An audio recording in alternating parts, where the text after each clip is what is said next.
Sir आपका? मेरा नाम मयूर गर्ग है। मैं पास्ट चेयरमैन हूँ ग्वालियर ब्रांच और अभी सिकासा का नॉमिनेटेड मेंबर हूँ। तो आज ये सेमिनार आयोजन की किस चक्कर पर किया आपने? ये बैंक ऑडिट की एक सेमिनार के लिए आयोजित की गई है। जो 31 मार्च 2026 को हमारे बैंक के जो ऑडिट होते हैं उसको चार्टर्ड अकाउंटेंट्स करने हैं और उनके संग जो टीम जाती है तो उन जो आर्टिकल और बच्चे होते हैं उनको हम यहाँ पे आज उनको गाइड कर रहे हैं। उसके लिए एक सेमिनार आयोजित की गई। इसका कितना परसेंट सैंपल उठाए, कोई वहां पे हमें लिमिट नहीं दी गई। हम 2%, 4%, 5%, 10%, 20, जब तक दूसरे व्यक्ति को लगा दो एक P&L और बैलेंस शीट को निकालने के लिए। वैसे नाम सर आपका? मेरा नाम मयूर गर्ग है। मैं पूर्व अध्यक्ष हूँ ग्वालियर ब्रांच का और अभी सिकासा का नॉमिनेटेड मेंबर हूँ। ये अपनी ये मीटिंग रखी कई चक्कर में की सेमिनार? ये बैंक ऑडिट की एक सेमिनार रखी गई है जो हमारे आर्टिकल स्टूडेंट्स होते हैं उनके लिए। जो एक बैंक होते हैं उनको 31 मार्च 2026 को खाता का ऑडिट होता है। उसके लिए जो सीए के संग जो टीम काम करने जाती है उनको हम यहाँ आज हमको गाइड करेंगे किस तरीके से आपको ऑडिटर बैंक में किस तरह से काम करना है और किस तरह से अपने सीए की मदद करनी है। जी, ये बच्चे आए हैं, ये बाहर की है कि यहाँ की है? ये ग्वालियर के हैं। Thank you. मेरा नाम सीए पंकज शर्मा है और मैं अभी ग्वालियर ब्रांच में वाइस चेयरमैन के पद पर हूँ। जहाँ पे ये सेमिनार रखी हुई है किस चक्कर में रखी हुई है? आज हमने सिकासा स्टूडेंट्स, मतलब जो हमारे स्टूडेंट्स होते हैं चार्टर्ड अकाउंटेंट से कोर्स के, उनके लिए हमने बैंक ऑडिट पर ये सेमिनार रखा है। आप देखेंगे पूरे भारतवर्ष में जो भी एलिजिबल बैंक्स हैं उनका ऑडिट अब 31 मार्च को लेखाबंदी होगी और उसके बाद अप्रैल में उनका ऑडिट का कार्य सुनिश्चित करना होता है। तो जितने भी चार्टर्ड अकाउंटेंट्स हैं या उनके यहाँ पे जो आर्टिकल से जो स्टूडेंट्स कर रहे हैं तो वो लोग ऑडिट में साथ में जाते हैं। तो उन स्टूडेंट्स को हम गाइड कर रहे हैं कि जब आप बैंक ऑडिट पर जाएं तो क्या क्या बारीकियां आपको बैंक ऑडिट में देखना है, क्या क्या टेक्निकल चीज़ें हैं। तो इसमें हम उनका मार्गदर्शन कर रहे हैं ताकि उन सीए फर्म्स को, उन चार्टर्ड अकाउंटेंट्स बंधुओं को भी इसका लाभ मिल सके। सर मेरा नाम सीए निधि अग्रवाल है, चेयरपर्सन ऑफ ग्वालियर ब्रांच। जी, आज अपनी सेमिनार रखा किस चक्कर में रखा है आपने? सर हमारा ये बैंक ऑडिट पे सीए स्टूडेंट्स के लिए सेमिनार रखा गया है ताकि जो स्टूडेंट्स बैंक ऑडिट के लिए जाएं वो पहले से ही नॉलेज गेन करके जाएं ताकि वो अच्छे से बैंक ऑडिट कर सकें। तो इसमें ये बच्चे आए हैं बाहर से, ये क्या यहीं की है? ये आर्टिकल्स हैं जो कि सीए के यहाँ आर्टिकलशिप करते हैं और नॉर्मली यही लोग बैंक ऑडिट्स पे जाते हैं, तो इनको अच्छी नॉलेज मिले इसलिए ग्वालियर ब्रांच ने ये सेमिनार ऑर्गेनाइज किया है। और इसी के साथ हम अभी 30th को अपना बैंक ऑडिट का सीए मेंबर्स के लिए ऑर्गेनाइज कर रहे हैं जो कि एक बहुत बड़े लेवल पे होने वाला है।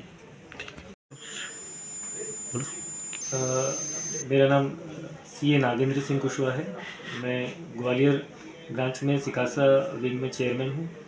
आज हमारे यहाँ पर सीए स्टूडेंट्स के लिए बैंक ब्रांच ऑडिट पर सेमिनार का आयोजन किया गया है जिसमें काफ़ी बच्चे उपस्थित हुए हैं और उन्होंने अभी अपने जो उनके सीनियर मेंबर्स हैं जिनके साथ में ये भी अप्रैल के माह में बैंक की ऑडिट्स पर जाएंगे, तो ये सभी बच्चे प्रैक्टिकल अनुभव के साथ में जाएंगे ताकि वे अपने प्रिंसिपल की अच्छे से हेल्प कर पाए।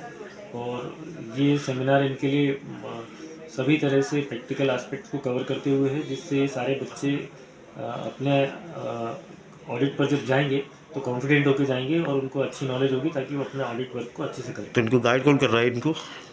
इसको गाइड बच्चों को गाइड कौन कर रहा है? हमारे chartered accountant CA Sandeep Agarwal ji हैं जो इस सेमिनार में अपना उद्बोधन दे रहे हैं बच्चों को। प्रैक्टिकल बताओ होता यही है ना, तो अपने आप बना लेते हो सारी चीजें, ठीक है, हवा में बनती है, सब चीजें हो जाती है। हमें अपना मालूम है कि अपनी रिस्क कितनी है और इस हिसाब से निकलना।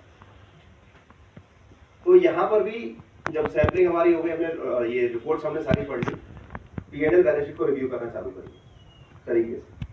2 तरीके के रिव्यू करने हैं उसमें। एक तो year on year basis, P&L का है 24, अभी जैसे 26 का करने जाएंगे तो 25 और 26 कंपैरेटिव एनालिसिस।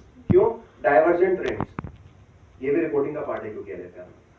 तो हमें देखना है किसी पर्टिकुलर हेड में ज्यादा प्लस या ज्यादा माइनस तो नहीं हुआ। अगर हुआ है प्लस या माइनस ज्यादा तो एक बार उसको देख लीजिए बस।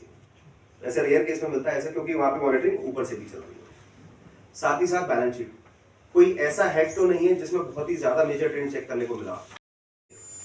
अगर एक्सपायर हुआ है तो आगे की प्रोसीजर क्या चल रही है, जेडो को भेजा हुआ है प्रपोजल या नहीं भेजा हुआ, और लीज एग्रीमेंट के हिसाब से ही लीज रेंट ट्रांसफर हो रहा है या नहीं हो रहा है। इसी के साथ साथ क्या देखने में आ जाएगा, टीडीएस का कंप्लाइंस, रेंट पे टीडीएस बराबर डिडक्ट हो रहा है नहीं हो रहा, और लीज रेंट भी उसी व्यक्ति के अकाउंट में जा रहा है नहीं जा रहा जिसके नाम से लीज एग्रीमेंट हुआ है।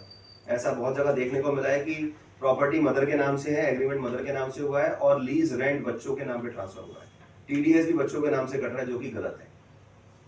रिपोर्टिंग का पार्ट यहाँ ये भी बनता है। बैलेंस शीट में 2 आइटम और हैं आपके लिए, सस्पेंस और सन्ड्रीज। बहुत सारे अकाउंट, बहुत सारे पैसा ऐसा आता है बैंक के पास नहीं मालूम, पार्टी पता नहीं चल रही है, एनईएफटी आया, आरटीजीएस आया, ट्रैक नहीं हो पा रही है, या किसी ने पैसा बैंक एटीएम में डाल दिया, वो टेक्निकली पैसा डिपॉजिट नहीं हो पाया, या उसको डेबिट हो गया, या एटीएम कार्ड लगाया, पैसा विड्रॉल नहीं हुआ, डेबिट हो गया खाते में। ऐसे सस्पेंस और सन्ड्रीज के एंट्रीज भी मिलती हैं। आपको क्या करना है, वहां पे सस्पेंस का लेजर निकलवाना है, सन्ड्रीज का लेजर निकलवाना है, और 3 साल से पुराने अगर हैं तो पता करना है एंट्री सेट ऑफ क्यों नहीं हो रही, क्योंकि ये भी रिपोर्टिंग का पार्ट है एलएफआर। इतना चेक होने के बाद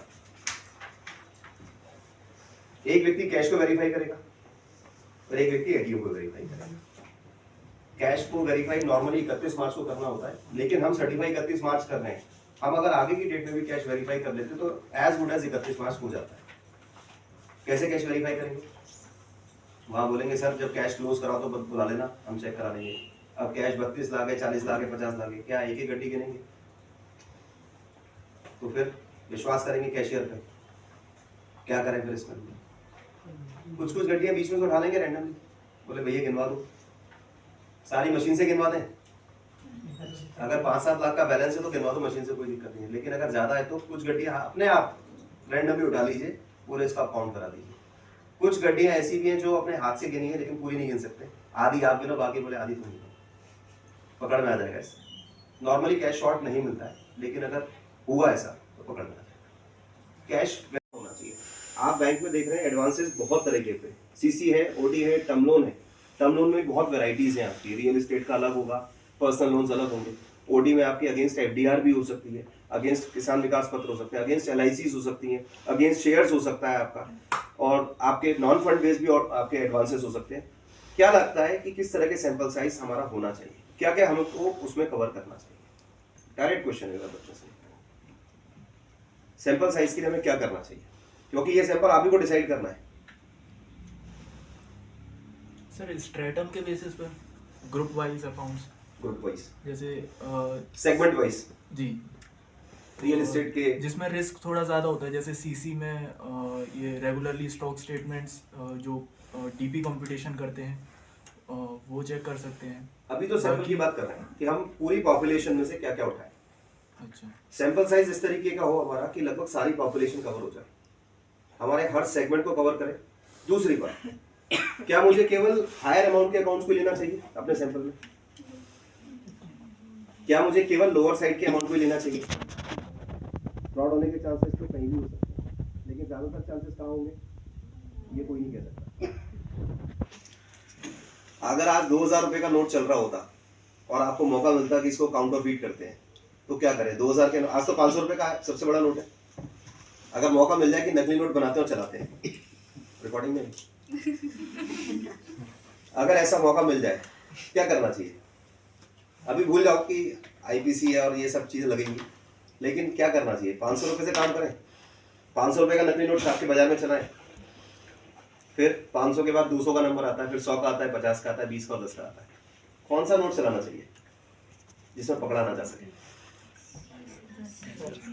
100।